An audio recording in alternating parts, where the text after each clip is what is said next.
Open your mind.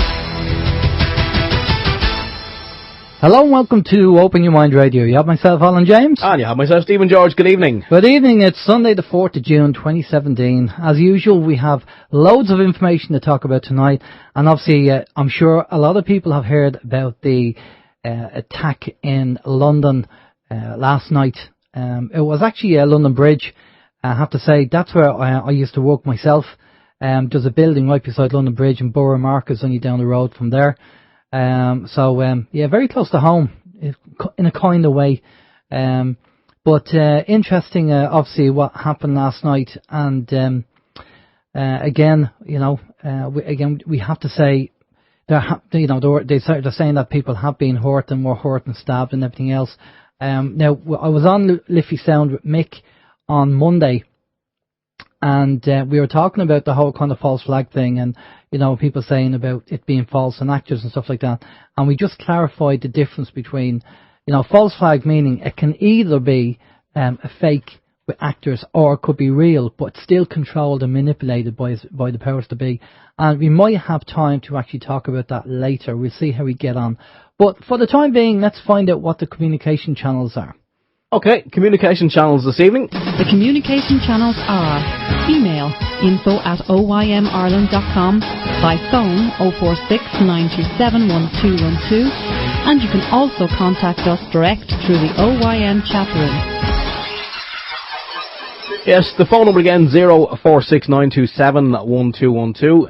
That is the magic number. Again, if you want to call from outside the Republic of Ireland, it's going to be 00353 469 271212. Now, as we have mentioned previously, the phone system is sometimes a little bit flaky. So if you do try and you don't get through the first time, please do try again.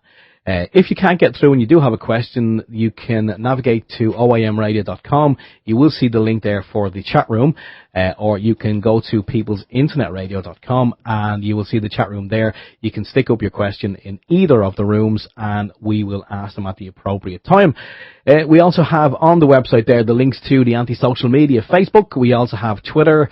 We have the YouTube link for all the podcasts, and we also have the link there for the email, which is info@oymradio.com. So if you're listening to the show and you want to say hi, just pop us off a quick one-line email. We really do appreciate it, and it's nice to get emails from time to time from different parts of the world. So, please do that. We also have on the website there the link to the TuneIn radio app. You can stick that on your smartphone, your iPhone, your iPad, and you can check us out 24 hours a day, 7 days a week. Alan. Cheers, Steve. Right, our guest on the show is a lady called Diane Brandon, who's an intuitive counsellor, and she's been doing that since 1992. We'll be bringing Diane on in a few minutes. As usual, we have a few things to talk about first. And we also, at the end of the show, the last 20 minutes, we're going to have Karen Quinn Tostado coming on and telling us all about the relaunch of the United We Strike Radio Marathon, which is going to happen next week. But let's start off with a few things that have been going on. Right, the IrishTimes.com website reports that Bank of Ireland fined 3.15 million for breaches of laundering money laundering. It said the central bank says a firm failed to report suspicious transactions promptly. Bank of Ireland has been fined 3.15 million by the central bank for breaches to laws aimed at countering money laundering and terrorist financing, including the failure to report 6 suspicious transactions to the Garda and Revenue Commissioners promptly. Such behaviour is unacceptable and falls far short of the standard expected of one of Ireland's largest retail banks. Funny enough, I got a phone call during the week, one of these marketing surveys. What do you think of Bank of Ireland? I suppose you told them. Oh, I bloody well did. It's very rare you get an opportunity that you throw the boot in. So they won't ring. They're not going to ring you again. Yeah, they're not going to ring me again. But there you go. They were being done for money laundering, and then you say, "What do you think of Bank of Ireland?" Not a lot. Over to you, Steve. Okay, we've got some information from the journal.ie. It says the Irish government deliberately didn't issue a warning about the thalidomide. A new investigation has found that the Irish government deliberately didn't issue a public warning about the dangers of the drug because it believed such a move would be undesirable. We kind of think of OYM. It's the same thing kind of thinking about the vaccines. Documents revealed by RTE's Primetime show that the Irish government instead issued an ineffective recall of the drug thalidomide after it had already been fully withdrawn for sale in the UK and Germany over its devastating side effects.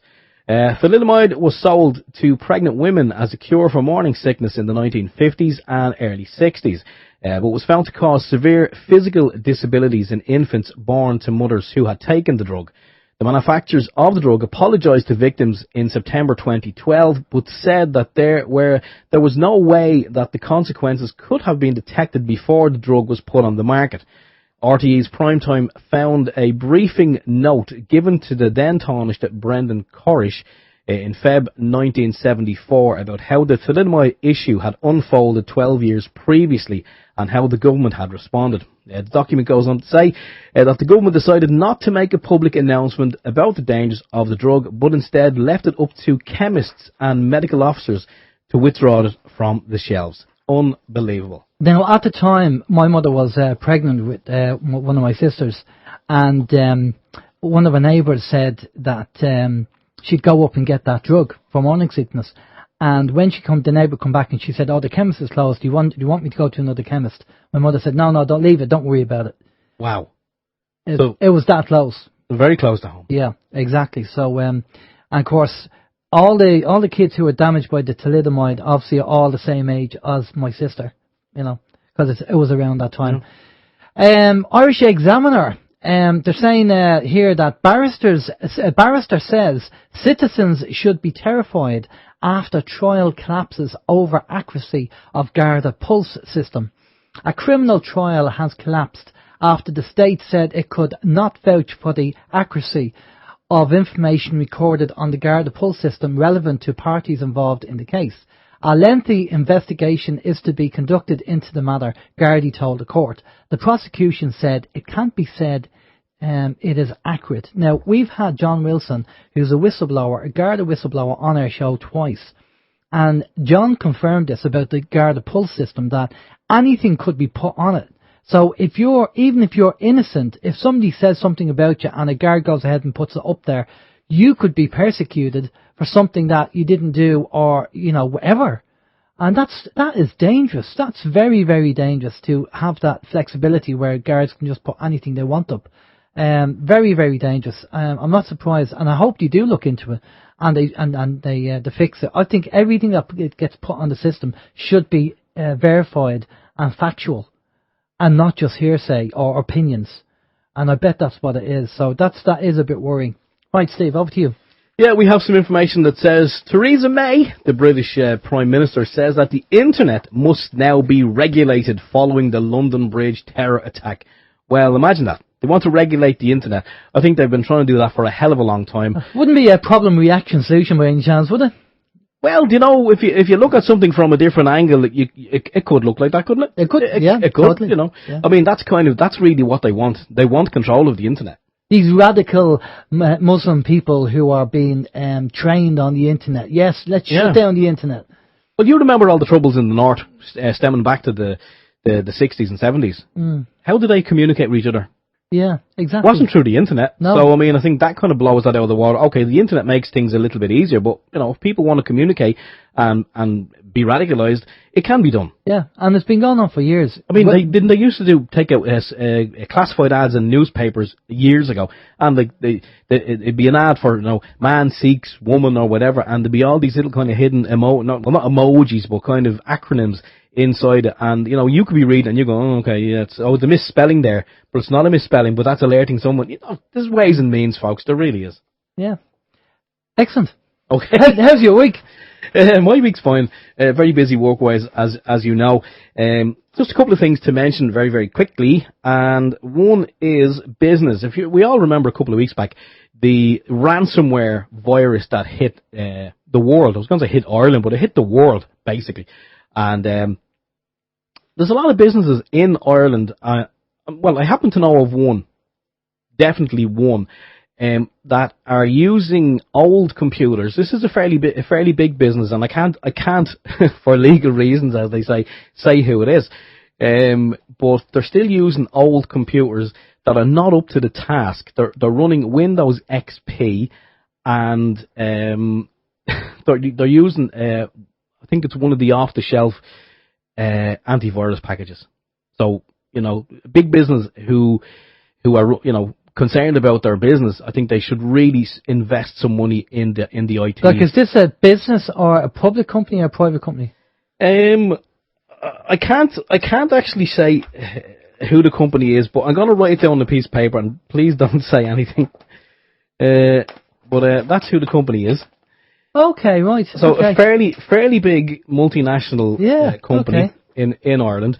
And as Alan said this a long time ago, when you have people working in your IT department, they're the ones who come in early and get everything going, spin the plates, and make sure everything is doing what it should be doing.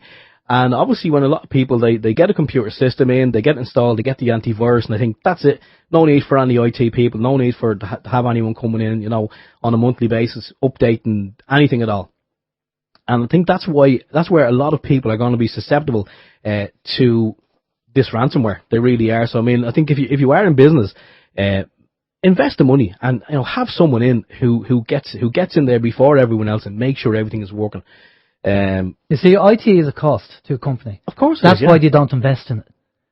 That's the problem. That's the argument for years and years and years. Being in the business, there's always been a fight between the finance and the IT because they don't like spending money because we don't make the money.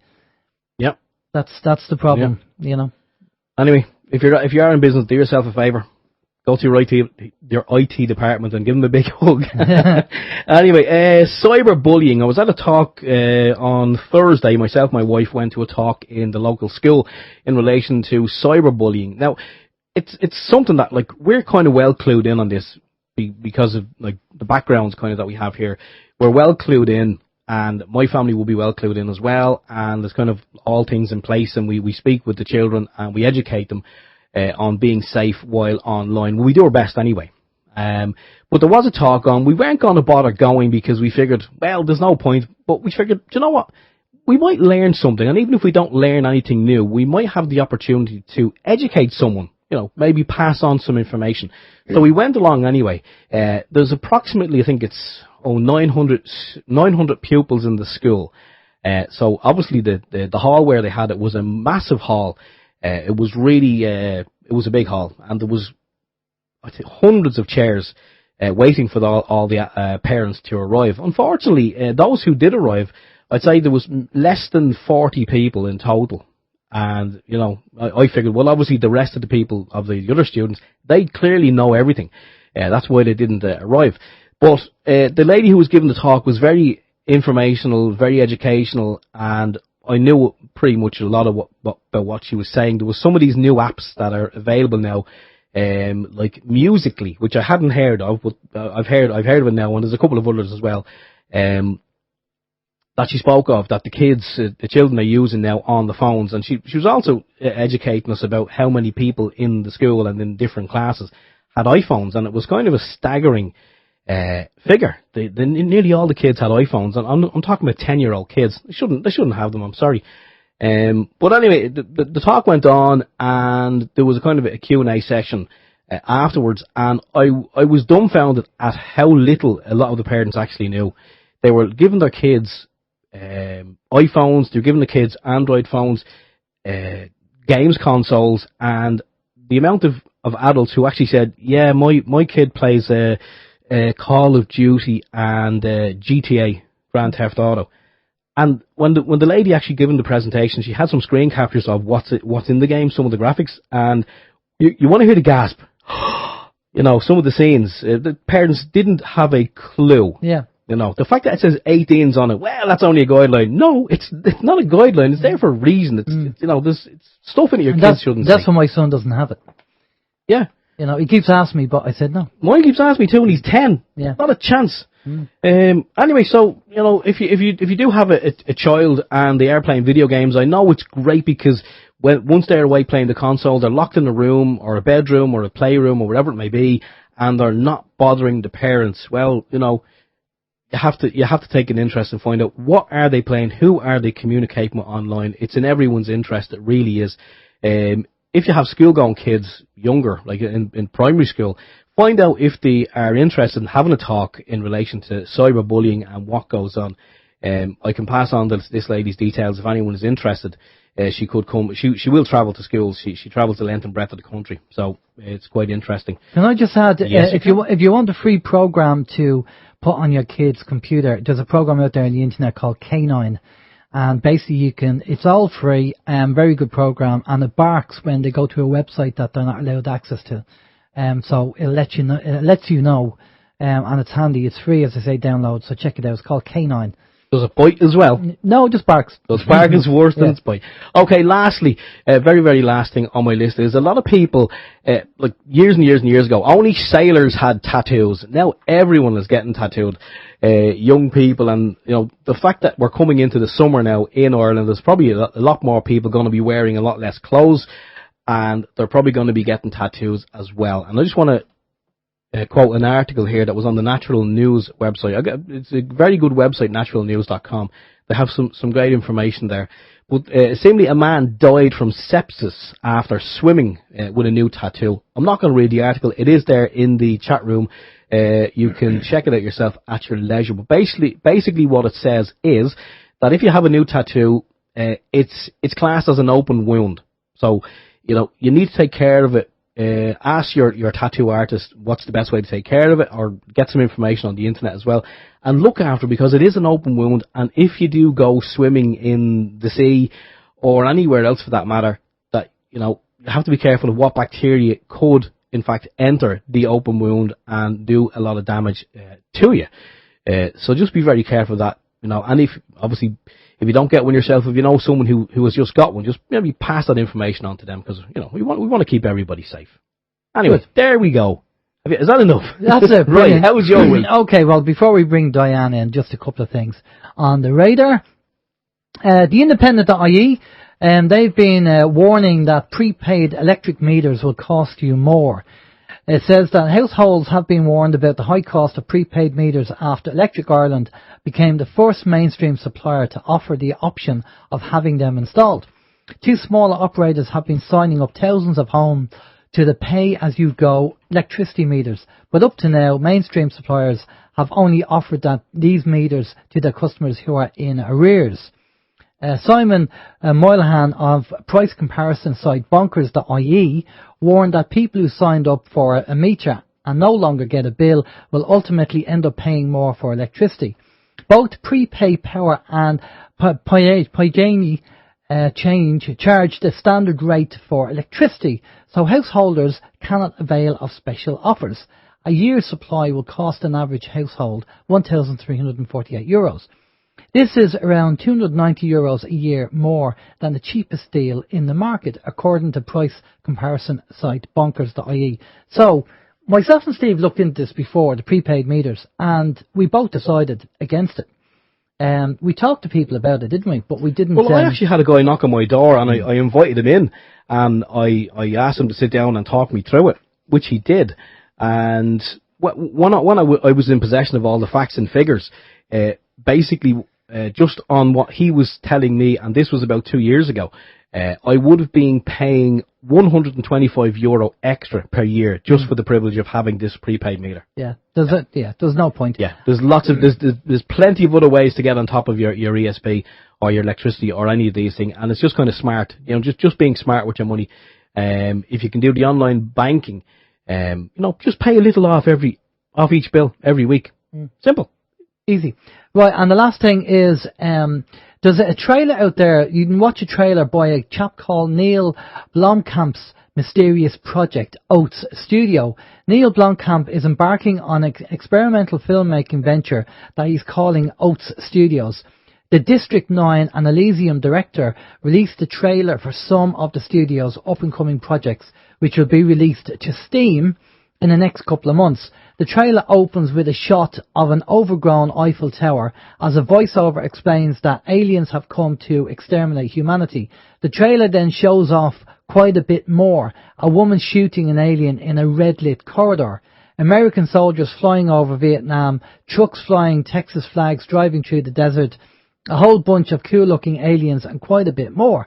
The trailer explains that what's coming soon is a series of short, go to the next page, experimental films called Oats Volume 1. The trailer is available on YouTube. This guy who did Elysium and District 9, if you haven't watched their movies, I suggest you watch them. Again, you know, we talk about people telling us, they tell us what might be coming or what they're planning or whatever, you know, and they use Hollywood a lot for stuff like this. So I would just check it out there. It's called experimental film called Oats Volume 1. The trailer is on YouTube. Check it out there. Right. We'll bring in our guest, Diane Brandon. Diane hasn't been on the show before, so it's great having a new guest on the show. And it's great to have her on. So good evening, Diane. How are you? I am fine, Alan. Thank you very much. Great. Thank you for coming on. Before we get talking to you there, I'm going to get Steve to read out your bio there so people know exactly what your background is. Steve. Yes, Diane Brandon. Diane is an intuitive counsellor. She has been since 1992.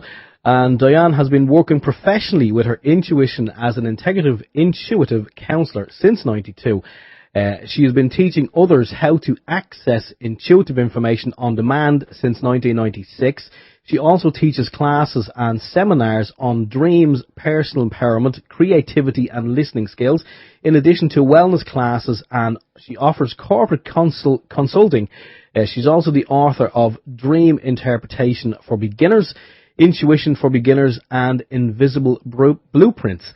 And she's a contributing author to The Long Way Around and Speaking Out. Her private work with clients focuses on facilitating personal, developmental and life fulfillment.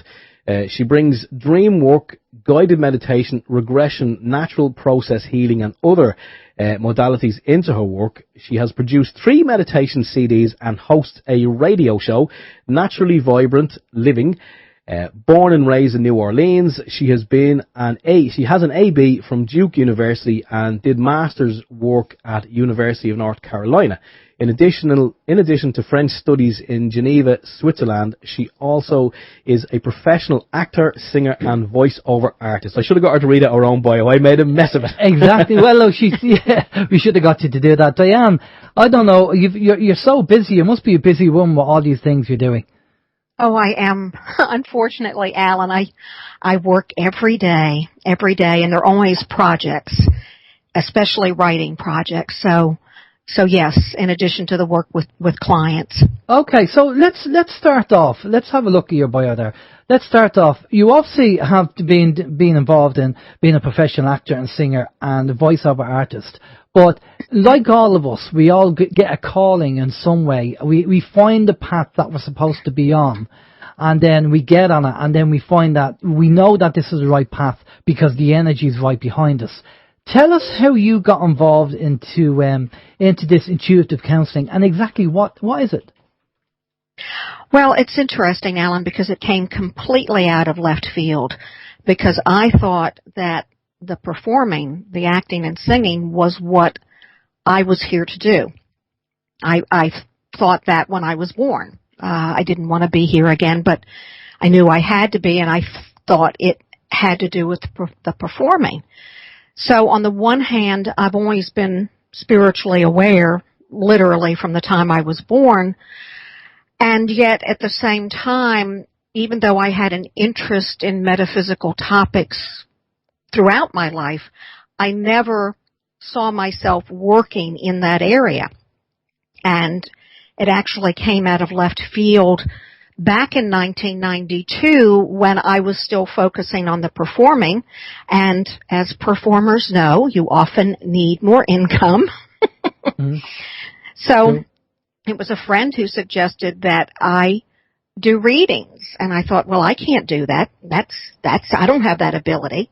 I had tarot cards and I Ching since grad school, so I practiced on a few people, and I actually applied to a 900 line, and to my surprise, I was accepted and hired. And so for the first 3-4 years, I'm going, what in the world am I doing? I started doing private sessions less than a year after I started working on the 900 line, and all I can tell you is that it unfolded. So initially, I didn't know what I was doing. I didn't know that I was intuitive. I was feeling my way along. I started to kind of grasp in 3 or 4 years that, okay, I am intuitive. And even the work unfolded because I didn't even know what I was supposed to be doing. And I found out over the years that, first of all, I was kind of naturally reading what I call a person's essence, who they uniquely are on the inside.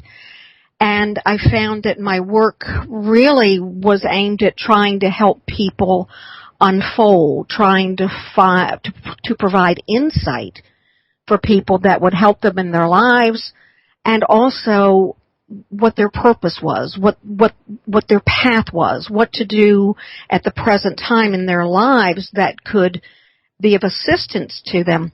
So it was like, if you want to use the snowball analogy, that you have a little snowball and it rolls on the ground and it just gets bigger and bigger. So I got into more aspects, dreams. I'd actually been interpreting dreams for many, many years, going back to grad school. And it just took on a life of its own. And so that's why I call it Integrative Intuitive Counseling, because I bring in the other modalities. And I call it Intuitive Counseling because it's not that I put a turban on my head and try to be a fortune teller. Okay. It's kind of just a different sort of animal. A mutt. Yeah, I was going to say, it sounds like being psychic, but it's a bit more than that, because what you're doing is not only reading the information, but are you giving advice or recommendations based on the information you're getting from the client? Yes, and that's where the counseling aspect comes in, and I always tell clients to take whatever I say with a grain of salt. I do my best not to be intrusive, not to be controlling. It's just a matter of my providing the insight that I get and leaving it up to the client as to, whatever he or she does. So, okay, so give us an example of, say, a reading that you've done for somebody, so people understand kind of the format. Okay. I always ask people initially what they want me to look at, whether that is a particular area of their lives, such as career or relationship, or whether it's specific questions. A lot of people come to me, when they are either in crisis or they're dealing with a lot of problems in their lives, or they're at a crossroads and they're looking for direction. So after I find out what the menu is, so to speak, and I make a note of it to make sure I cover things, I initially start out by reading their essence. Again, that is who they uniquely are on the deepest level in this lifetime, the real them, underneath anything layered on top that's not them. We all have that stuff layered on top. I've often found that some of that information, reading a person's essence, can be some of the most important information in the session. I then shift to present time to get a sense of where they are in their process. Sometimes I do what I call digging in the past, where I actually ask for first names of parents and siblings, and so I tune in to get a sense of how they may have been affected at a very, very young age by what was going on in the family, and sometimes that has created patterns for them in their lives. And then I look at the particular specific things they want me to look at and give information, and I often make recommendations. Sometimes it's not just the intuitive insight that I'm getting, but it can also be a recommendation for a specific modality. I mean, in some cases I have suggested, therapy, or I have suggested that they learn EFT, emotional freedom technique, or whatever the modality is. Often it's not a modality that I do. And a typical session can vary greatly from one person to the next, depending upon who they are and where they are at that point in their lives. So we can zigzag all over the place. Sometimes they may ask about, a dream that they had that they felt was significant. So that's kind of the very broad, generalized template, and with variations from time to time. Okay, that's no problem. Now, you've just released a book. You did send us over a copy on PDF. Our listeners know, as I said to you before we went live, that we kind of don't read PDF books because we spend so much time in front of the computer. But so I haven't had a chance to look at it or read it. But do you want to give us a heads up on why you felt you wanted to write the book, and what, if people go and buy your book, what will they expect to find? I'll be happy to, Alan. And this book, the title, I should start out with the title. The title is Born Aware, Stories and Insights from Those Spiritually Aware Since Birth. I was actually led to write the book. It comes out on July 8th. I was led to write it because back in 2014, within a couple of months of each other, two people independently of each other shared their pre-birth memories with me. And when I say pre-birth memories, I'm not talking about memories that had to be recaptured or reclaimed through a modality like regression or rebirthing. These are memories they've always had. And I thought, oh, wow, that makes three of us. When the first person shared her memories, I thought, oh, that makes two of us, because I had not shared my at-birth memories with people. It's just not the sort of thing that you talk about. And so when the second person did, I went, okay, I am being given a message. And all I knew at that point was that I was supposed to write about people with these memories. And so then I embarked on trying to find other people with these memories, which was not easy to do. Okay. And then I found that actually 5 people I'd known for years also had these memories. And so what I did was I conducted interviews with people over the phone. I recorded the interviews, and I was on cloud 9 with the material that people were sharing with me. And as I spoke to each person, all these light bulbs were going off in my mind, because it seemed like each of us had a particular piece of the puzzle.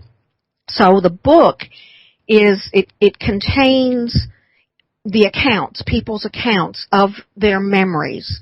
At birth, some people have pre-birth memories.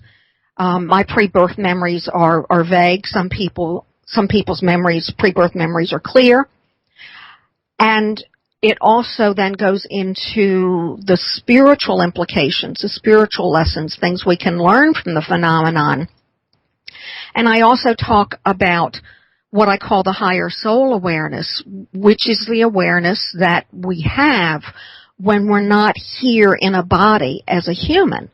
And even when we're here, that higher soul awareness is there, but we may not have access to it. We may be primarily in what I call our human persona, which has its own little sort of, setup and can be very, very limited. So I discuss the higher soul awareness, and I also have recommendations in the book as to how we can try to access the higher soul awareness, and I have a meditation in the book about, to help people access the higher soul awareness. So it's a very unusual book. It's a very different book, and some of the insights themselves, I feel, have a lot to teach us, especially on this planet at this particular point in time. So that's kind of what the book is about. Okay, so the likes of on the astral plane and people doing astral traveling, the silver cord and all that, have you actually had to do with any of that at all? My consciousness has certainly traveled. I did have an out-of-body experience. It was quite spontaneous back in grad school, though at that point in time it was in the middle of the night, and I was like, oh, gee. So yes, and I will say this, when we're sleeping, I think people don't really understand the world of sleep. I have always loved to sleep, and I would joke and say, because when I'm sleeping, I'm not here. But that is closer to reality than something that's just humorous, because when we're sleeping, I mean, we bring back the vestige, from our dreams. But even when we're not dreaming, our consciousness is freed.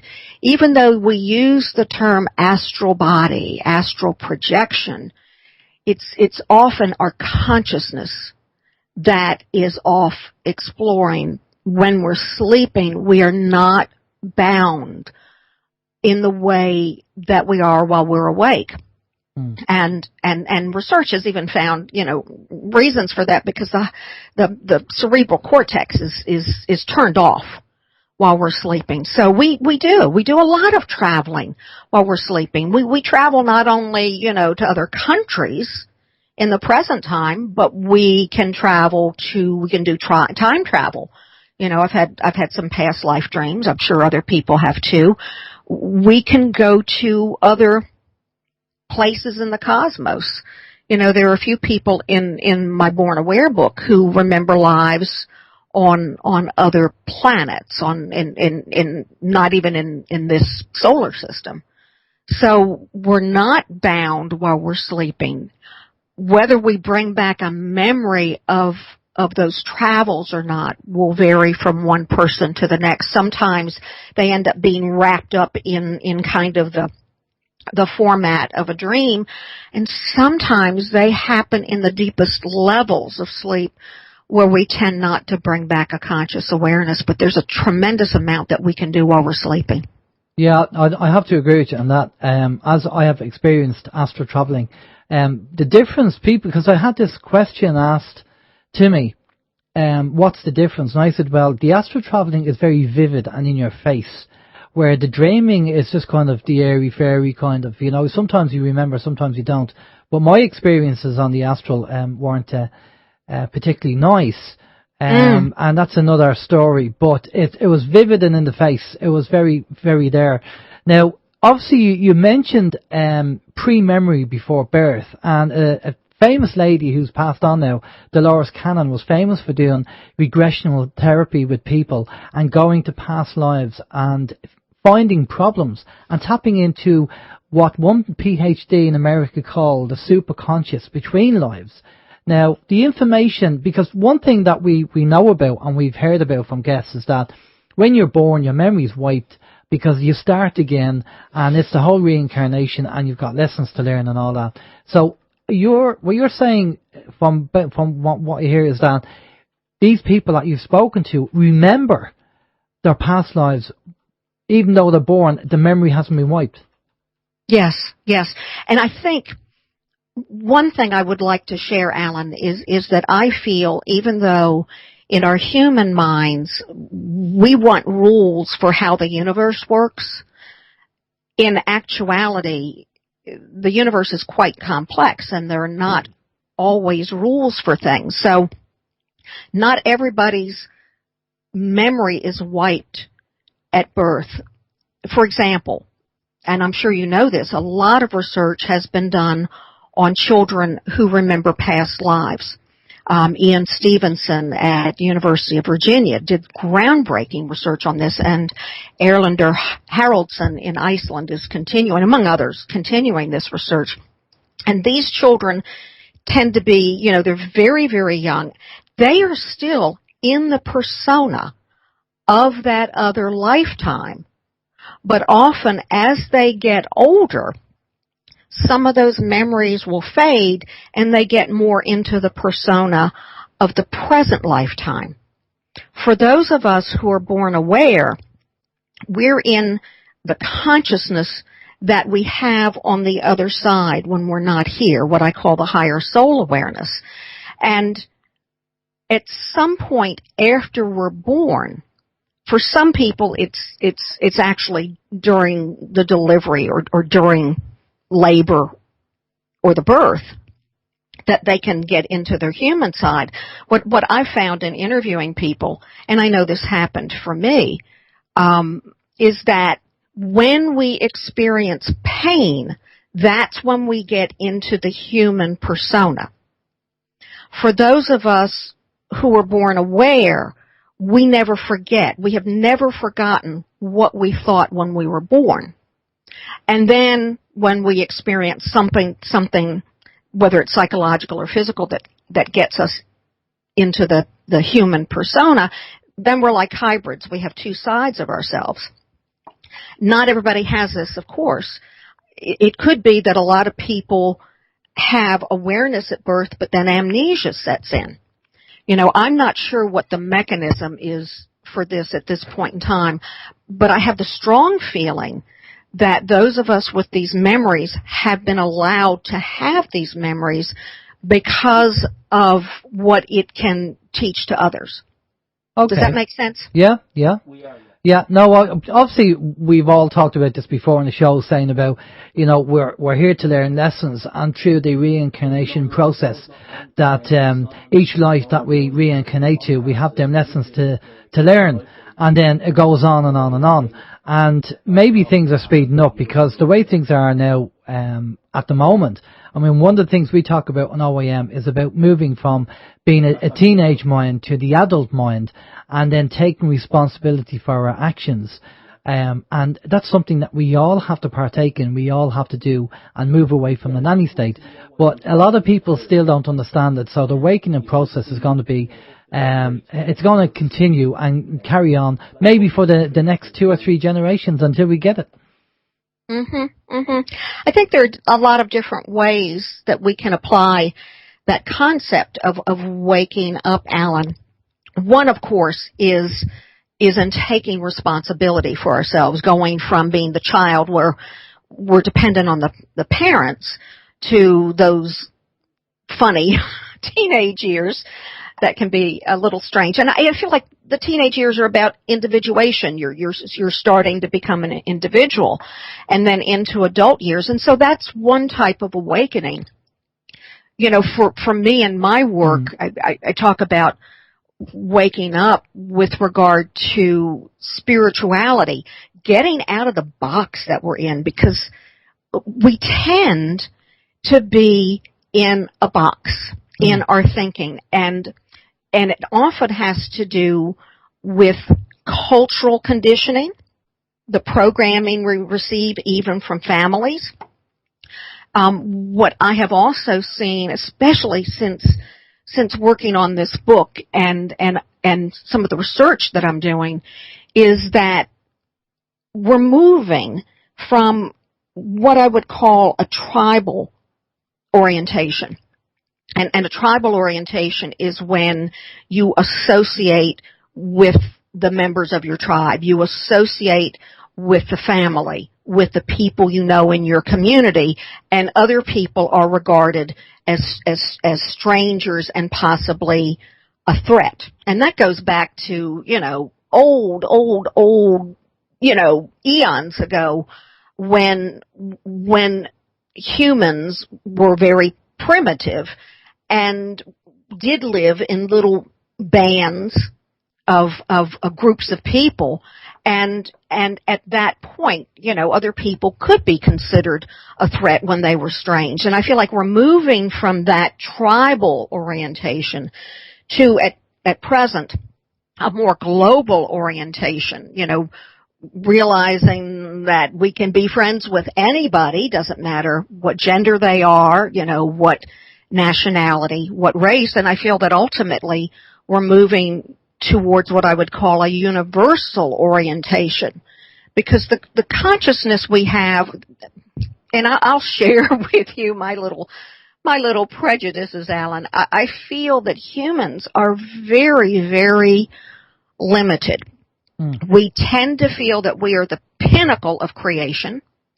We tend to like to talk for God and say God is this, or God wants this and doesn't want that. And yet, when you consider the vastness of this universe, the vastness of even consciousness, if you consider the possibility that there are other beings on other planets, on other bodies in the cosmos, some of whom I'm sure are way more advanced than we are. I feel that humans, we have these puny minds, but yet we think on this planet that we're the king of the hill. And one of the things that I feel is shifting, and I've seen this among the born awares, is that I feel that there's going to be a growing awareness that each and every one of us is connected. We're interrelated, and I'm not just talking about humans, I'm talking about beings throughout the cosmos. It's a vast, vast, huge tapestry, if you will. And we're all just threads in it. Okay. And I'll shut up. No, that's okay. No, look, it's all about keeping an open mind. I totally agree with you on that one. What is your take on being intuitive and picking up what's going on globally at the moment? Energies hitting the planet we've heard about, and a certain level of nuttiness going on because people are not, the people who are not open consciously and not vibrating on the frequency, the people who have stepped outside the matrix have raised their vibration, their energy, their consciousness, and they're okay. It's the people who are still in the matrix and not working well with the energies that are coming in. It's causing a major problem, and we're seeing this on a daily basis. What's your take on that?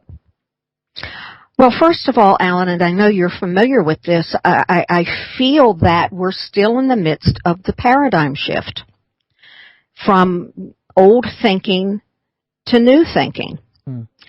And that pushes the buttons of people stuck in old thinking. Back in the 90s, I felt that we would be seeing a polarization because people's buttons were being pushed just by more people opening up spiritually. Of course, I never foresaw how nasty things would get, in the past 2 to 3 years with the polarization. So I feel that what we're seeing is part of a natural process, if you will.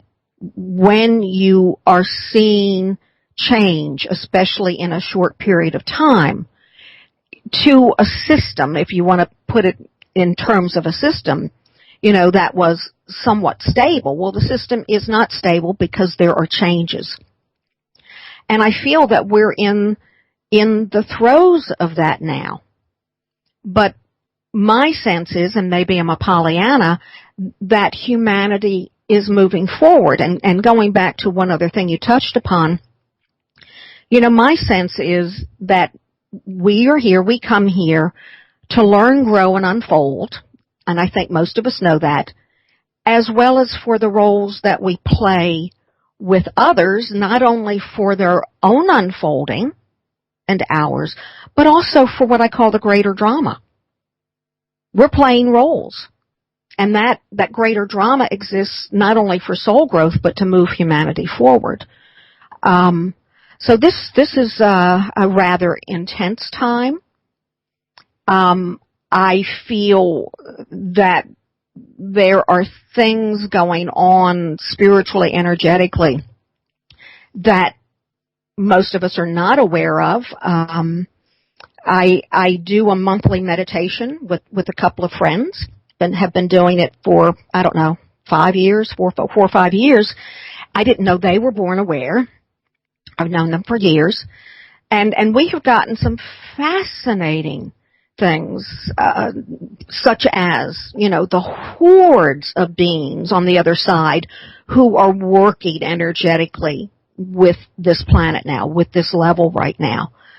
And also last fall we got this lovely energy, divine energy, but coming in just so very slowly, like molasses, to also bring about positive changes. So I feel that there is a lot going on that most are not aware of, and I feel hopefully we will have positive outcomes. We could talk about the environment and and wildlife. One person in the book knew before she came in, she remembers looking at the planet, and she knew that she was coming in this time because of the planet and whether the planet would be healthy, because she could see that industry and chemicals would be damaging the planet. She could also see all these other souls who were coming in at the same time for that purpose.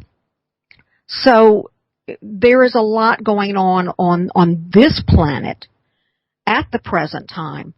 And I have even questioned, I do feel we're moving forward, but if we are able to resolve some of the problems, some of the massive problems we have on this planet, if we move towards more cooperation, etc., does Earth then stop being a schoolhouse where we come for really intense soul growth? So what's your take on the likes of negative energies? Because we know yin and yang, you can't have one without the other. And people have been reporting various, whether they're psychic attacks or various negative experiences. Because we know, you're intuitive. I'm sure you're aware, Diane, that there are negative forces out there trying to keep the status quo the way it is. And the positive forces or the positive energies are trying to make the changes for the better. So have you had any experience on a negative level, and what would you advise people if they are experiencing that?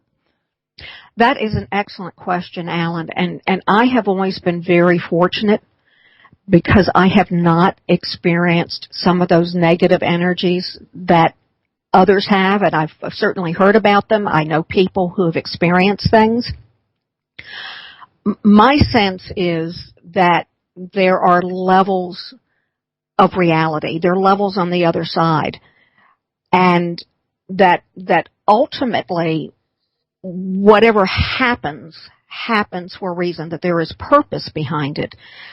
I have never personally experienced, negative beings with negative energy. And certainly we know negative energies on this planet. We know people can have ill intent.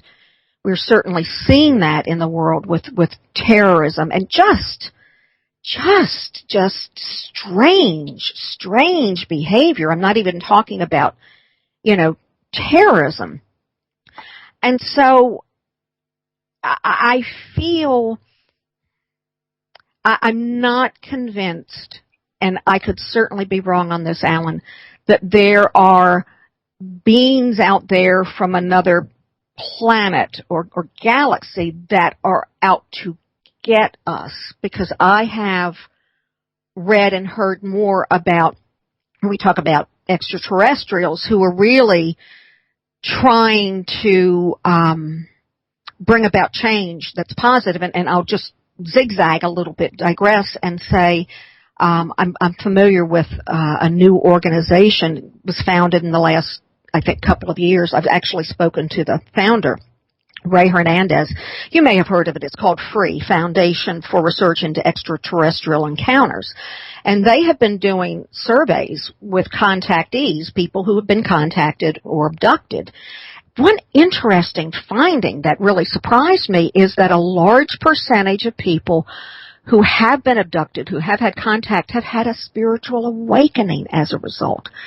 So I'm not convinced that there are these negative beings out to get us. And I would say, I have chewed on this for quite some time, Alan. How do I help people deal with that if they are either experiencing it or if they are afraid of it?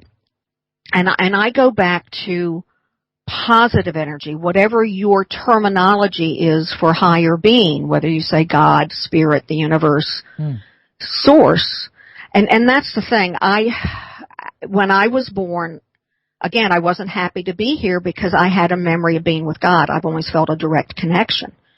And I feel like that has been hugely protective of me. So whatever terminology you use, try to connect directly with a higher being that is loving, that is protective. And that doesn't mean that bad things don't happen, but they usually happen with a purpose, at least on this level, where we have duality, because if we didn't have duality, we wouldn't be unfolding. I would also recommend that direct connection. And I feel religion at its best is best when it fosters a direct connection rather than an intermediary. I would recommend learning to meditate in a way. There are many, forms of meditation. There are different ways to meditate, but to meditate in a way that allows you to connect with that positive higher being and feel that energy pouring into you. No, I totally agree. I think everybody has to raise their consciousness, and the higher your consciousness, the less chance of having any negative issues or attacks, because once you reach a high level of consciousness, the negative energies will kind of say, well, we've lost that person because we can't get at them, because they're open, they've stepped outside the matrix, they know what's going on, they know the game, so there's no point going after them. We'll go after the people, the low-hanging fruit, who are still, maybe on the drink or the drugs, or, are in a negative way, or in a selfish, have a selfish personality.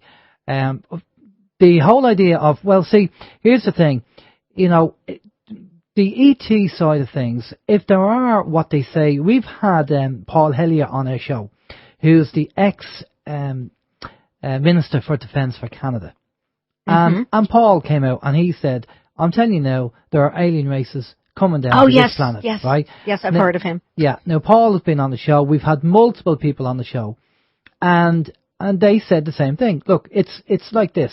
It's like there's different races out there. There's different people who are nice and some people that aren't nice. And in the universe, it's the same thing. There could be ETs coming down here and mining and taking resources. Not, either way, they're not bothered about, who we are. They just take what they need and then go off again. And maybe there's other races who are more sinister. And we've heard that side of things as well. So yes. I just think, as James Gilliland would say, just be aware that it's there and it's happening. It doesn't mean that it's going to affect you. It doesn't mean that you have to get involved in it, but to be aware that it's there, because you might get somebody who might come into you and might say they're under psychic attack or they're having a negative influence, and that's when you need to tune into them, and you'll need to say, well, okay, I'm now aware of this negative energy because I've gone on and learned about it. Because to fight your enemy, you need to know what their game plan is. Yes. And there's too many. I've come across it. There's too many people out there on the spiritual plane who will say, oh, that's negative, I don't want to touch that, I don't want to go near that. And as James would say, if you want to defeat your enemy, you have to know your enemy. And to stay away from negative energy all the time and not know anything about it or not even learn about it, you're opening yourself up to be attacked, because if something does happen, then chances are you won't know how to deal with it. So part of that is naivete, is in feeling that it doesn't exist. And part of that too, I mean, other factors come into this as well, I feel, Alan. One is if you have thin boundaries, if you are what some people call an empath, and you can pick up on a lot of different energies. Some of this has to do with awareness. The expression, knowledge is power. I think there can be a tendency to want to live in our own little bubble, and that is not always productive. Another thing I'm big on is getting out of the naivete, and I'm not talking about a pure heart, because I'm a firm believer in having a pure heart. I'm talking about awareness. And another factor I feel that comes into this is our own personal stuff. And I'm very big on working on our personal stuff, including, those old fears, the mindsets, the belief patterns. A shadow self? what we would call the shadow self, and it's just a function of the psyche, going back to the human psyche. We all have stuff. When I talked about the essence and what was layered on the top that was inauthentic, that's the personal stuff. And we can actually try to, the expression, live consciously, where we can observe ourselves and our personal stuff. But I feel like all of this plays a role as well. If we want to live in a bubble and try to pretend that negative things don't exist, I'm not convinced that that's, a healthy thing to do, because sometimes we will get, an unfortunate wake-up call, a lesson. Totally, I totally agree. I've come across people who actually just don't want to go down there, the negative side and everything, and you think, well, I'm sorry, but they're opening themselves up to an attack or something going on, either directly or indirectly, because you have to know that you can't have, it's yin and yang, both exist in this world. And the more you know about it, the more you can deal with it, and the less it's going to affect you. And I think it's very important. Like, even we talk about energy vampires, either consciously or subconsciously, if somebody comes into your life and after 20 minutes of them talking to you, you feel drained and you want to get away from them. Yes. Even that is to know that, well, that's an energy vampire, it's an energy. So you protect yourself and do what you need to do. Because if you have a client that comes to you and they're like that and you feel it, then you need to make sure that you are protected and you're aware of it so you can deal with it. Yes, we're talking about boundaries, going back to people who are sensitive, who are empathetic, who are empaths. It's a matter of knowing how to erect boundaries, and I don't feel that energy vampires do that deliberately or consciously. They're caught up in their own stuff. Yeah. Totally. And I personally feel the whole world would be a better place if people would work on their stuff. Yeah, well, this goes back to being the adult mind, taking responsibility. Yes. And we feel that, we're going to go off to the questions in a minute, but we kind of feel, OYM, that it's a 3-stage process. So you're in the matrix, and then you step outside the matrix and you become aware, and then the next stage is becoming self-aware. And yes. Yes. And so the awareness is what's happening all around you, and then the self-awareness is, well, who am I in the scheme of things? What am I? And then you go and start your soul searching and finding out about being a spiritual person and everything else. And this is all kind of the process that people have to go through in the waking up process. And what we try and do is try and talk to people about that. And we're still learning, and new information comes in all the time. And sometimes we have to change it because we think, okay, there's some good information that we feel is much better to talk about. But we're going to go over to the questions from our chat room. Steve. Yes, very interesting, I have to say. Very interesting so far. I'm really enjoying it, as you can tell. Yes, just in relation to dreams, Diane, I've got a question here, and it's something that was actually said to me this morning by my wife. She woke me up, and she told me that she'd had a very strange dream.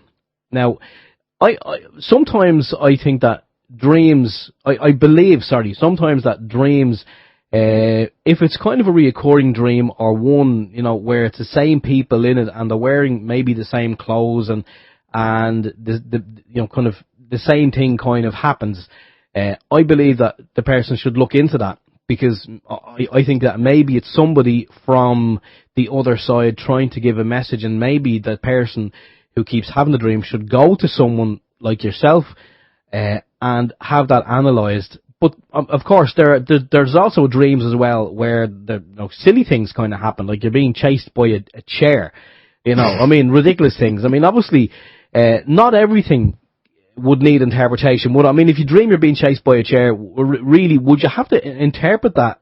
And no, just stop smoking the joints. But no, not at all, Steve, because there are different types of dreams. There are dreams that just, don't have heavy import, or significance. And it's really, the burden is on us to have a sense of, was this dream significant enough that I need to work with it. And we often have that sense if we can't put the dream out of our minds, or if it really elicited some strong negative emotions like fear. So, the dream world is just so complex, and the more I have delved into it, and I started reading, sleep and dream research back in the 70s, but the more I've delved into this, the more complex I feel that it is. And even that sense of recurring dreams, there are different possible explanations. For example, in my book, Dream Interpretation for Beginners, I have a dream, and this just fascinated me. As a child, this person had these recurring dreams of, and I can't even describe it. What it really was a past life. He had been in Japan, end of World War II, and experienced one of those two bombs. So sometimes a recurring dream, especially in childhood, may be about what I would call a past life bleed through that you haven't been able to completely resolve. Some recurring dreams can even be about things that will happen in the future. And some recurring dreams can be about issues that we're working on, where our unconscious is trying to get us to look at something. Sometimes we're working out those things during our dreams. So recurring dreams are really interesting to look at, especially looking at, well, when did this happen? When did this first start? When was your first recurring dream? And what was going on in your life at that time? And how has that recurring dream morphed or evolved over time? And what has been going on in your life? And yes, passed on loved ones can definitely communicate with us in the dream state, especially if they can't get through to us while we're awake, in our waking reality. So dreams are rich. Dreams are rich. And what I have loved in working with other people's dreams is in helping them to tease out the different meanings of symbols. If a dream has a lot of symbols in it, then when the light bulb goes off and they grasp the meaning, and it's like, oh, that makes so much sense. And then if it's giving us information that we can then work with, take the ball and run with it. I mean, dreams can be a huge tool in our lives. Have you had any experiences with your clients where spirit has actually come in? You mean, now define that for me. What do you mean by that? Well, there's a difference between being a psychic and being a spiritual medium. And I know you're a counselor, you're an intuitive counselor, but the psychic is working clairvoyantly. It's a feeling or knowing, like an empath picking up on the energy from the person that's in front of you, where a spiritual medium will actually be able to link to spirit in another realm or another universe or another level, and they'll actually communicate. The spirit will pass over a message, and sometimes the spiritual medium will see them or they'll feel them, but they'll hear them, and the message will be passed over. And this is it. People get confused between a psychic and a spiritual medium, and spiritual mediums can work psychically, but psychics don't work spiritually. So there is a difference. Now, to me, by your title there, as I say, you're doing more work than a psychic. I was just wondering if you ever had any experiences where you've had a client and then all of a sudden a spirit would kind of give you a message or something, and you think, wow, that's not a clairvoyant thing. That's definitely communication with spirit. Well, and I think there's a fine line between the two.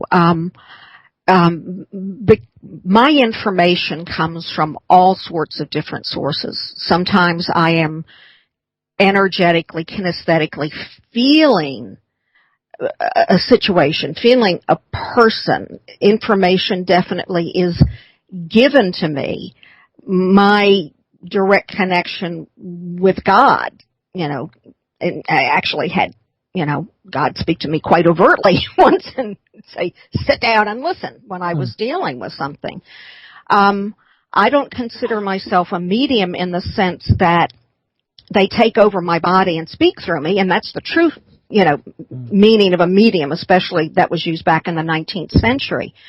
But what I do is I tune in and definitely get a sense of people who've passed on. And sometimes they have messages. Often I have a sense of what they're up to on the other side. And one point I have to make with this that I think a lot of people don't understand is that when we transition, this goes back to what I mentioned with the higher soul awareness. When we're not here, we're in our higher soul awareness. When we transition, when we die, at some point we drop the persona of that lifetime and get into our higher soul awareness. And from lifetime to lifetime, we're not the same person. We're not the same personality. It's the soul that's the same. And whenever I have tuned in to those passed on, I usually get into their higher soul awareness, which puzzled me for a long time, going, well, why do all these mediums I'm seeing out there just tap into the personality? So I think that's something a lot of people don't understand, and I'll share a funny little story with you. Back in the 90s, a friend regressed me. I've always felt that I was a chanteuse in Paris in my last lifetime, and when I studied French in junior high, it was like relearning the language I already knew. And in this regression, I went to that lifetime, and as that persona, Brigitte, I looked at Diane Brandon, and I said, oh, she's so boring. She's so serious. So, I've had that experience of being in another of my personas from another lifetime and looking at my present persona. So, I feel that this is much more complex than we tend to feel that it is. And it just depends upon kind of our spiritual orientation and our openness. I had somebody tell me back in the 90s, a client that I had multi-level, multi-something, sensing, etc., which I didn't understand at that point in time. I don't even know if this is answering your question or not. Well, we do have more questions, and I'm just watching the time. So I'll tell you what we'll do. Before we go off in tangent, let's get the listeners' questions into you, and we'll quick fire them over to you there, Steve. Okay, Karen was just on there. Karen's in Oregon, and she's just wondering, in relation to when you said you heard God spoke with you, she says, how do you know it was God and not a voice-to-skull technology or something like that? Oh. Well, I think for me, because I've always remembered being with God before I came in, I just know God's energy. And quite frankly, I haven't tended to go through guides. I haven't looked at, okay, what is the source of my information, because I've always had that direct connection. So I can't explain it any better than that. It's almost like, an energetic signature that is unmistakable. Yeah. Is the best way I can put it. And that's the first time I've gotten that direct, message and told to sit down and listen. Usually what I get is very, very subtle, and softer, and this was much more overt. And it wasn't a voice I heard through my ears. It was energetic. Okay. Mm-hmm. Okay, Chris is wondering, does Diane think it is possible that our memories are wiped before our birth, not as most believe, to help us learn our life lessons, but by a negative force that uses our amnesia as a controlling factor? Well, And I can understand, where the question is coming from. But no, I don't feel that it's a negative force because I feel that, well, one thing I do know, because I've gone to this level before, is that, and I have to preface this and say, on this level, we have the experience of time. We experience past, present, and future. On the highest levels, time doesn't exist. So it was already known what would happen anyway, but we actually have an energetic encoding of our life plan before we come in. And if in a certain lifetime we are not supposed to remember other lives, then that will happen. My sense is the reason why we live different lifetimes is to experience everything. And so, if in a lifetime we're supposed to not remember other lives and just be going on that path of the present lifetime, then that's what we're going to experience. If this goes back to my feeling that those of us who are born aware were allowed to have these memories, it's for a reason. There's a purpose behind it. I don't feel that there is negative intent there. And in another lifetime, you may indeed not have your memory wiped clean, if that makes sense. It does indeed. I've just actually sent you over a link there, Diane, on the Skype, and I've posted it in the chat there earlier, and this is something I heard of a long time ago, and I mentioned it, but it was about a 3-year-old boy.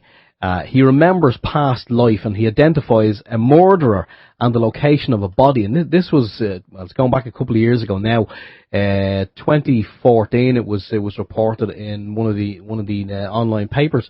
But, I mean, let's say that 3-year-old boy, he remembered the previous life, he remembered being killed, he remembered where his body was and the murder weapon. Why would that be? Why would he be allowed to remember that? Why would he need to remember that?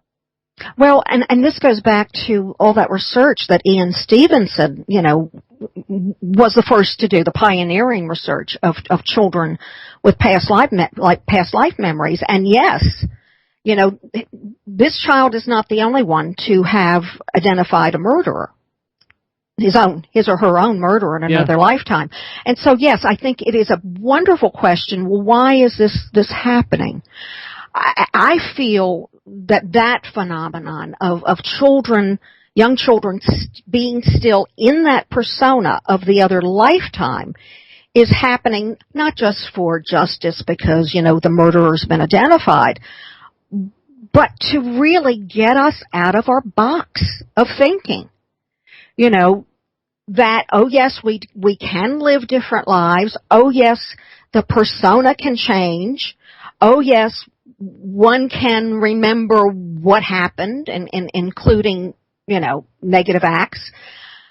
But on a higher level, it's to get us out of our box, because we tend to grow up thinking, this is the way things are.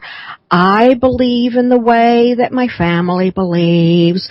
The culture's always the same. Nothing ever changes. It's to get us out of that box, that this is a huge, wide cosmos. And I'll draw an analogy going back to when the astronauts went into space. And, some of them had epiphanies. Edgar Mitchell did. Edgar Mitchell had a spiritual awakening, basically looking down at the earth and realizing how significant, we are as humans. And I'm sure you've heard of Edgar Mitchell. He founded Institute of Noetic Sciences. So, and I actually feel, going back to what I mentioned earlier about orientation and consciousness and where it's moving, we have been seeded. We've been seeded for like a century now.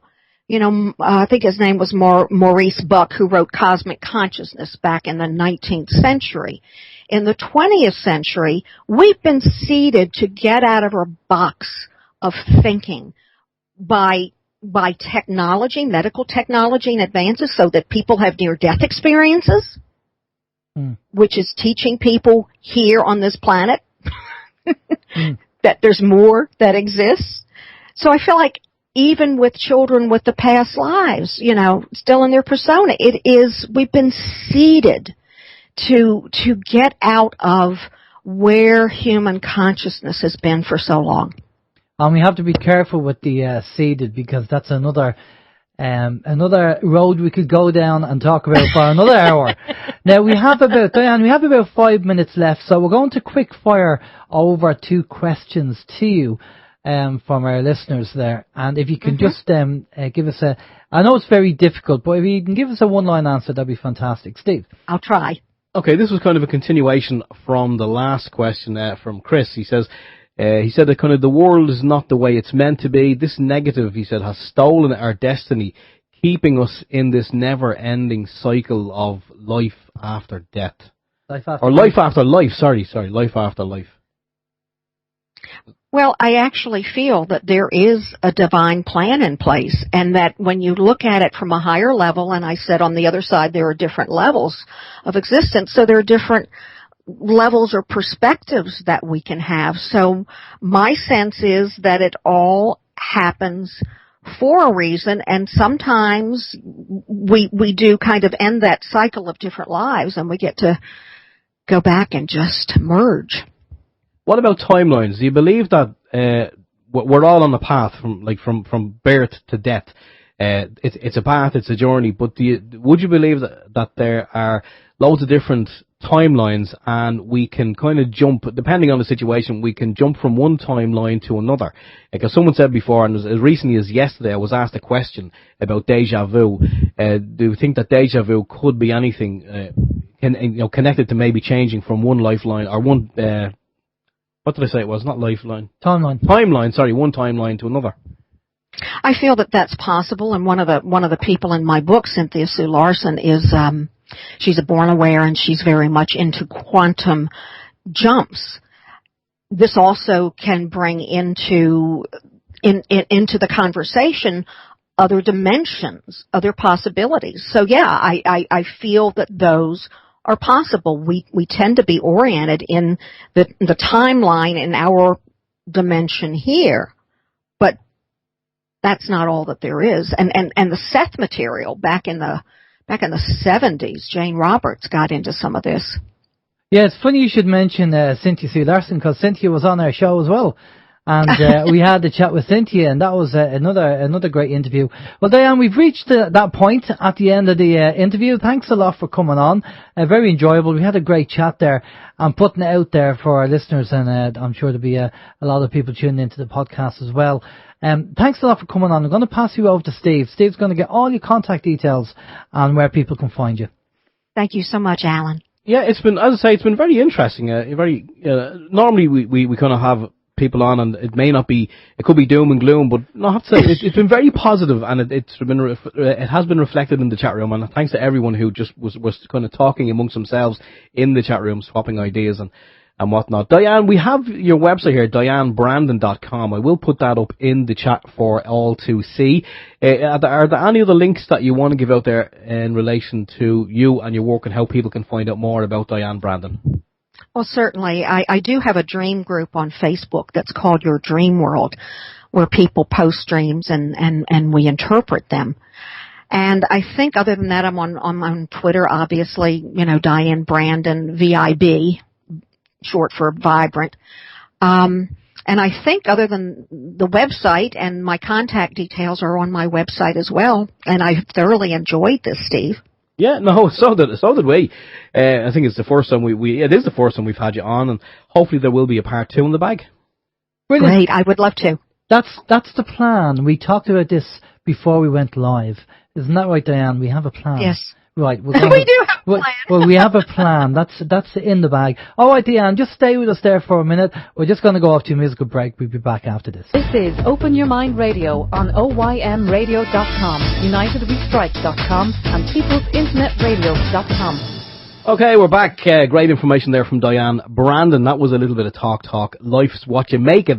She was talking about getting out of your box, so I was trying to find a song about a box. But I couldn't find one anyway. So there, that'll have to do. Okay, right. Our next guest is Karen. Karen's been on the chat, and you know Karen's been on the show a good few times. Good friend of OYM. Good evening, Karen. How are you doing? Hi, Alan and Steve. I'm doing well, and I'm very happy to be back here. It's kind of like going home again for another visit there. It's been a while, but it's nice to be here. It's been a while. Now, tell us, what's the news? What's been happening? Well, a lot, actually, and a lot of it is thanks to you, Alan, and your skills as a webmaster. That and the drive inside of me to keep trying to figure out ways to really help in this time when help is so much needed. So after putting on our thinking caps and deciding to utilize Alan's great skills to update our website, we've come up with realizing that asking everybody to get on board with 1 day a month isn't going to work. We got billions of people out there, and there are always so many people who have reasons for not doing one thing, but they will do something else. So we've decided that it's time really to come together and to offer people an updated site at United We Strike as a place to truly go to now find connections and ways we can resist. And so we're starting to link other ways to resist and to connect people and to point out some of these mainstream media companies that we need to boycott. While we haven't given up the idea of the 15th, it's just 1 day. If you take the United We Strike link I put down there in the chat room for you guys who are in the chat, and hi everybody, it's nice to see you in there too. But you can see that we've got a history of the boycott page. And you can look, because boycott came from Charles Boycott. It originated back in Ireland. You can see what the history of that is. Then you can scroll down and you can look at some of the companies that are down there. And you can look actually at some of the history as well as information about them and some links below that as to what you can do. And we're trying to help you really have a resource place to see that there are all sorts of different ways to resist the system, but also to really start to wake up and understand the system declared war on us years ago. And it's really time that we looked at that. And I just put a link in the website to if people are there, to take that link and look at it, because that's a link for Walt Disney. And a lot of people are thinking that the Walt Disney Corporation is really a great corporation and they've been family values and all the rest of this. Well, I think if you look at the visuals, you'll be really, really surprised at the visuals in Walt Disney, because Walt Disney actually is not for you. Walt Disney is really a corporation that's set up against us, and what it does is eviscerate the families. And so if you see that visual there, you'll see Mickey Mouse holding a phallic symbol that was his hat, and or that's a hat, and Minnie is right there, of course. And then you can scroll down also. There's a little visual there that shows you Walt Disney and Orion's belt and some other things. I've got a lot of articles there, MK Ultra and Walt Disney, how it affects you. You can find out how they got into it. Here's another picture down below of one of these cartoons. I forget which one this was. The mice are going down kind of a roller coaster. They're in a little sardine can or something, and there's a picture of a naked woman on the wall behind them that you won't catch if you're just watching the film with your consciousness, but you will catch it subconsciously. And when we're wondering about all this push with the LGBT and all the rest of it, we're not realizing that this is a plan. It's a plan to eviscerate families. There have always been people who have had a predilection for their own species, and that's fine as far as a relationship goes, as long as they're not causing harm, injury, or loss, and doing it right in my front yard. I'm not going to bother them. But the bigger issue that we're not looking at is it's deliberately eviscerating families. Gay people have different lifestyles. We know gay people. I've had friends with gay people. I believe there's men, women, and gay people. However, gay people have different lives, and their idea of marriage is not monogamous. They like to freely spread the love. So any children who are growing up with a gay couple, no matter how much love they get, they're exposed to values that completely eviscerate families. And so we need to really think about that. We need to think about the fact that actually the population's been going down in this country since the 1950s. And it's part of a plan. You know, the water bottles, if you have a plastic water bottle and you're leaving it in the sun, you are helping those chemicals to sterilize you, especially if you're a man. So there's so much going on that we don't know about. But what we'd like to do now is give you a place to go to really find out more about it. So you can see under the history of boycott, we've got Disney, Viacom, Time Warner, CBS, News Corp, GE. Those are 6 big corporations that have a lock on what you see on TV. Underneath that, Nestle, whose CEO has openly talked about, you know, we want to think that water should be just freely accessible to everyone. Well, that's extreme thinking when our bodies are made of water. So Monsanto, who's poisoning and wants to own all the seeds of the world. Syngenta, Dow, BASF, Lilly, Merck, Cargill, ADM, General Mills, Campbell's, Smuckers, Kraft, Starbucks, Kellogg's, Coca-Cola, PepsiCo, Bilderberg. Now, while Bilderberg is the only group really that we have listed there right now, excuse me, when you look at the Bilderberg page, you can go down as well and see other information that ties in. And definitely it's eugenics. We've all been subjected to eugenics. But the bottom line is that we want to help. And we want to be able to connect people. And while still offering, if you want to go and boycott things on the 15th to stand with the rest of us, that's great. Because the original idea behind United We Strike was individual accountability and collective action. But we're not talking about marching and picketing and leaving your home because you leave your home vulnerable. We're talking about really taking stock of what you have stacked against you. And unless you really know, and then also some ideas. So we've got lists of companies. We've got information under there. We have the sources we listed. You can go to other pages, but you can get a lot of information right there on United We Strike, because as we're coming into these end times here, we have to really wake up and pay attention, because it's our complicity. We allow them to tell us what to do, and it's time to plug in our own divine umbilical cords.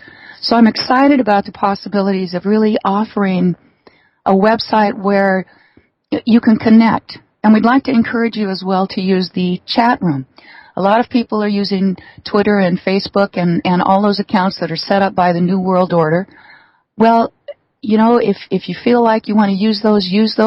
Please help us spread the word. We're going to have our first marathon next Saturday. It's going to be now a power marathon. It is a smaller, more focused marathon. And I want to say now we're so grateful to Matt Navarro at newworldorder.com. What is it? NWOder.com. That's it, at NWOder.com. ODOR, not ODOUR. And Alan helped also Matt with that, and Matt's done great work since June of 2013 with putting on the marathons. And he's taking a well-deserved break right now, so we look forward to hopefully seeing Matt back when he's rested. But right now what we're doing is we're shortening the marathon. It's a power marathon now. We've got some half-hour sections that are available starting after Detlef's hour in German. We go directly to Detlef for a half an hour in English. We're still firming up on Detlef's guest. Then we have Michael, who also works with Detlef at wakenews.net. He's coming on for the next half hour. After that, I have an hour spot where I'm going to be speaking with Jay Parker, who's an ex-Illuminati. He's also a member of the Free Your Mind conference. He has some really interesting information to share.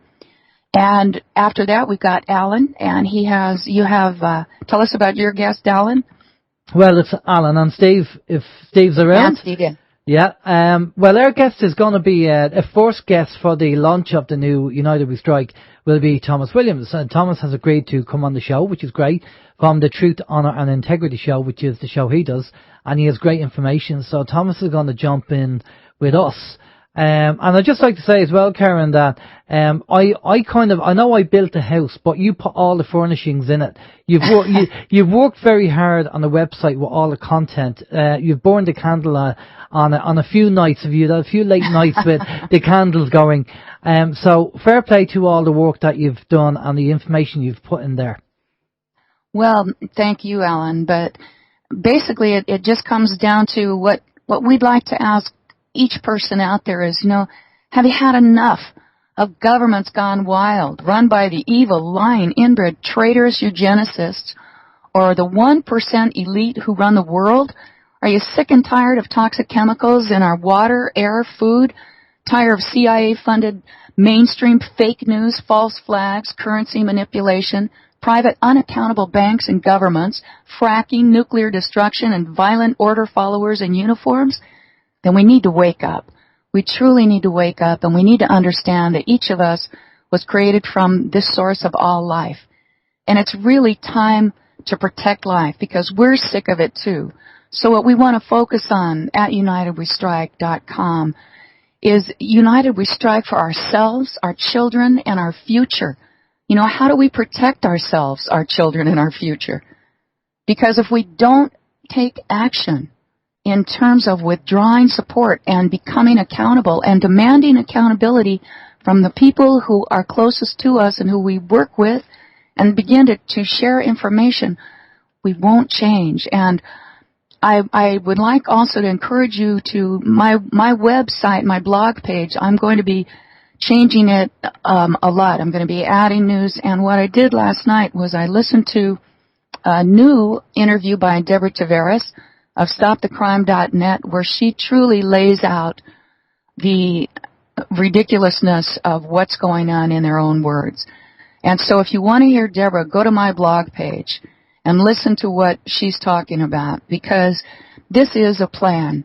And all of the parents out there, the well-meaning parents out there who aren't paying attention to the devices that they're giving to their children, to the homework their children are bringing home, to what their children are being taught, to all the sexualization of their children, it is really a plan against us. And according to what Deborah said last night, people who don't think for themselves they're like jellyfish. So the people who don't think for themselves, all the people who are following those 6 big corporations who own the news, are simply repeating what they hear and teaching their family.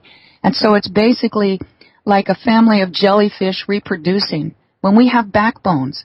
But we need to dig deep and get those backbones and stand again on our own, because we are the only ones who can really protect ourselves. And we need to stand together. Can I just jump in there? Just a simple process, and this is what people can do regarding the boycotting. I mean, we can hit them where it hurts by not buying their products. Now, I was a typical example. I was out doing a bit of gardening today, which is a rare thing for me because I hate gardening. But we have weeds on our drive, and normally what people would do, one of the top sellers at this moment in time is Monsanto Roundup. I do not want to go and buy that for obvious reasons. Not only because it's Monsanto, but because it's carcinogenic. That glyphosate, yeah, that one. That's the one. Fast. That's right, yeah, that one. Let me put my teeth back in. Is it glyphosate? Yeah, something like that. But that's carcinogenic, and it's not good for you. So I'm looking at a kind of organic version of a weed killer, which apparently you can put together using vinegar. You can use Epsom salt and washing up liquid, and it works just as good. According to a lot of people on YouTube, anyway, who are moving away from these chemical products and going to more organic or natural ingredients. And that's what you can do instead of going and buying the mainstream product, because it's that's what keeps them in business. So if we don't buy their products, then it's going to affect their bottom line.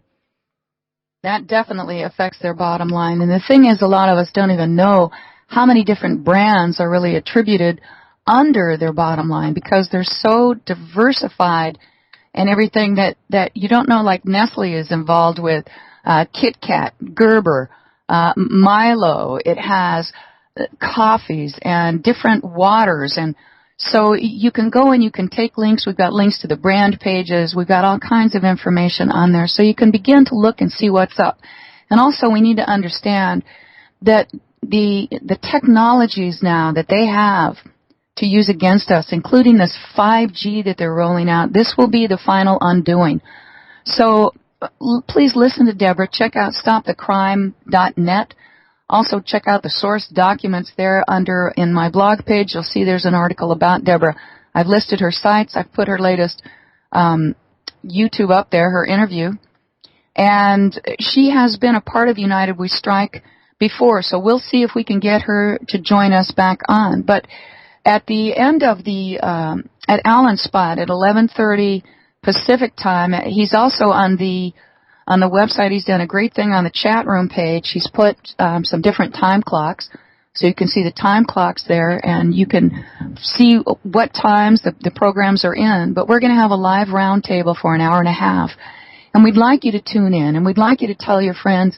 And please also share this on Facebook, because what we're aiming to do is to be the hub on a wheel. We're not accountable for all of the information, but we'd like to connect people. We're accountable for our hearts and our minds and our thoughts, and reaching out so that we can connect and stand shoulder to shoulder.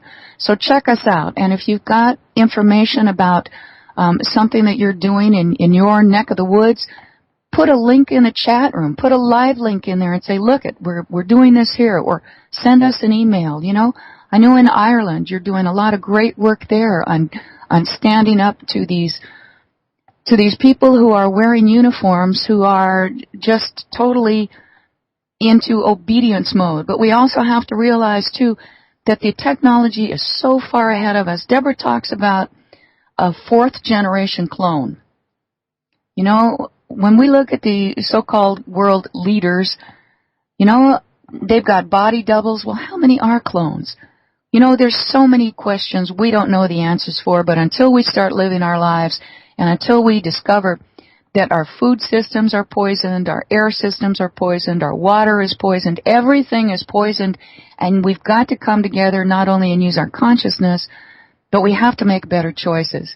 So when you go to the store, you could even pick up a box of Nestle's Quick and take it over to your manager and say, do you see this? I'm not purchasing this product, and I'm not purchasing any of Nestle's products because Nestle is trying to buy our water. You can also hear the Nestle CEO, Peter Brabeck, in his own voice talking about how there's an old song that says, oh, the cattle need water, hollera, hollera. Well, he's talking about us as being animals.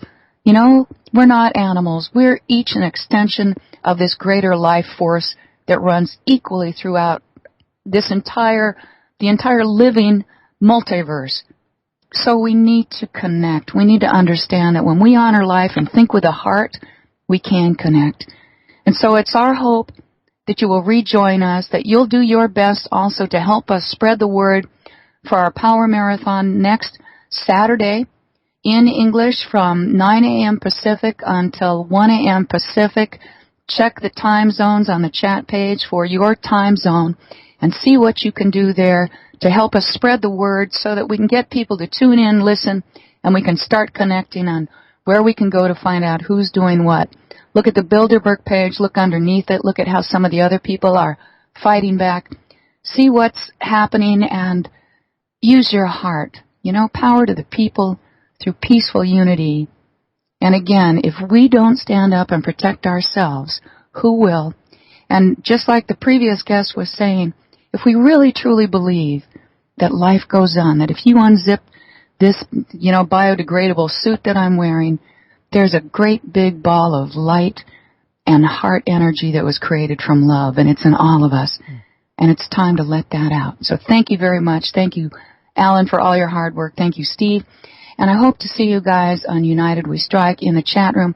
And please, next week, let's see what we can do to make this a good marathon. And definitely tune in because Jay Parker, ex-Illuminati, has lots of really great information. You can find his YouTubes and his work there on site. His website is thecenterpath.weebly.com. I've got a link to that on the guest page. So, again, thank you, Alan and Steve, very, very much. Thanks, all of you listeners, and together let's move forward and create a better world. Cool. Brilliant, Karen. Excellent. Well said. Now, I'm going to pass you over to Steve. Steve's going to get all your links, and then we'll go off to a musical break. Steve. Are there any more links left to get? I think you've done them all, have you? I think she has. I think Karen has put all the links up there on the chat room. Well, for people who are listening and who are not on the chat room. Well, for people who are not on the chat room yet, it's United We Strike is the website, and .com. Yeah, unitedwestrike.com is the website. As Karen has said, it is changing. The new site will be launching. I think the old site is probably still up there at the moment. No, it's the new site. Oh, the new site there. It's gone live. It's live, yeah. I didn't know that. Sorry. Yeah. It's not dead. It's live. And the next Saturday is the debut of the first Power Mini Marathon. Yeah. So it's going to be all compact, and again, all the shows will be recorded. So if for some reason you can't make it, then the podcast will be available within a few hours, if not the next day, of the show. So you can go in and you can actually listen to them or download them. Right. Yeah, I'm sorry. I just want to say we want to say a big thank you to Karen as well, because of what you do, Karen. The time you take out of your day to do what you do, and also the fact that you come on here most weeks. You're in the chat room. You support us as well, and we want to say thanks for that. Well, thank you. It's really my pleasure. Brilliant stuff. Okay, Karen, stay with us there. We're just going to go off to a musical break. We'll be back after this. This is Open Your Mind Radio on OYMradio.com, UnitedWeStrike.com, and PeoplesInternetRadio.com. Okay, it's urgent. It really is. So UnitedWeStrike.com. The marathon is on next week. That is next Saturday, as Karen said. So be there or be square. If you haven't heard the marathon before, please just tune in anyway and just drop into the chat room and have a chat, because we will be in there. And the marathon, it really is an absolutely fantastic day with all the different speakers, all the different hosts, all the guests. It's really kind of a fast-paced thing. So if you've nothing else to do on a Saturday, why not tune in and check it out? Now, the great news during the week we heard was that Stephen Manning had an early release from the jail. As you might have known, we've talked about this on the show before, that Stephen went to court to put across his case. The judge didn't want to know and just locked him up for 2 months, while Slimy Fitzpatrick gets off and acquitted on his case. So we have a two-tier judicial system over here. Now, I text Stephen during the week, and we're going to organise a show, and we're going to get Stephen on, and he can tell us all about what happened, his experiences, and the corruption that he experienced trying to put his case across in court. Because I think that's going to be very important to people hear what's going on and what happened to Stephen. But he's out at the moment, which is great, and he's just getting fitting back in, but he has a large respect apparently for Rice Krispies. I don't know why that is. Obviously that's what they serve in jail. But he likes Rice Krispies now for some reason. Now, a guest next week, and I'm looking here. Did I put it on my notes? I probably didn't. It's a secret. Oh, I did, yes. Secret, yeah. Right, okay, yeah. Now, our guest next week is a new guest that hasn't been on the show. And a chap called Len Caston, researcher and author. And he has a book out called, if memory serves him well, Aliens Rule the World. And I listened to an interview that he did on YouTube, and I found it quite interesting and fascinating, although his research, he relies on certain people in the alternative media for the information. And, the information has been questioned. So then you have to ask yourself, if he's referring to that information and that information is questionable, well, exactly how accurate is the information in the first place? But I think it'd be good. I think he's a good speaker, and I think the information would be interesting to see what he says. I'm not saying all of it is questionable. I mean, there's a lot of it you could probably take as factual. But it'd be interesting for him to, we'll have a talk with him and see what he says. And then what we'll do is we'll arrange for Stephen maybe the week after that to get Stephen on and have a chat with Stephen. And I've emailed a couple of guests that we've had on before to see if they're available to come back on again. So we'll have a talk with them. Plus, we always have new guests coming in every now and again. So just keep an eye on the schedule. That's all I'll say. Keep an eye on the schedule and see what happens, see what's going down. Now, Steve, if you want to give a brief on the September show? Yes. I'll just give it. We have mentioned it before, but once again, the Ireland Awakens conference, in conjunction with Miles Johnson's Basis project, it's going to be in the Talbot Hotel, Stillorgan, on the weekend of Friday, Saturday, Sunday, the 15th, 16th and 17th of September. It's a 3-day event, and it's going to comprise of 16 national and international speakers covering a wide range of subjects, from UFOs, alien abductions, controlled remote viewing, sacred sites, the elite, mind control, ritual child abuse, and many more subjects to boot. One of the main reasons for the conference is to get up-to-the-minute new information from an Irish perspective and get that out into the public domain. We're also very excited that Miles Johnson will be speaking in Ireland for the first time in many years. Kerry Cassidy from Project Camelot will also be giving a presentation on both Saturday and Sunday. And we're probably going to have yours truly and, ours. How would you refer? I don't know. We're going to be there truly. as well. Us truly. There you go. We're going to be there as well. Right. Now, one thing we say before we go is about how things are getting nutty. And I'm going to give you an example of just a few news headlines that I came across over the last couple of days. And there's a hell of a lot more out there. I just happened to pick these 4, right? So here's 4 of them. Quick, random. I'm going to shoot them out to you. Not in a random order, but just going to shoot them out to you. Right, in Australia, abandoned. There's footage shows how a baby was propped up against the wall and then abandoned as traffic speeds passed. There's actually a photo of a mother taking the baby out of a car, putting the baby against the wall and then driving off. Right? Wow. Right, man ties a noose around ex-wife's neck and drags her across town in his car. Right? Well, we can all identify with that. Deputy Prime... Sorry, okay. That's a joke. I'm not with him. Deputy Prime Minister Barnaby Joyce in Australia claims testicles more likely to be linked to terrorism than refugees.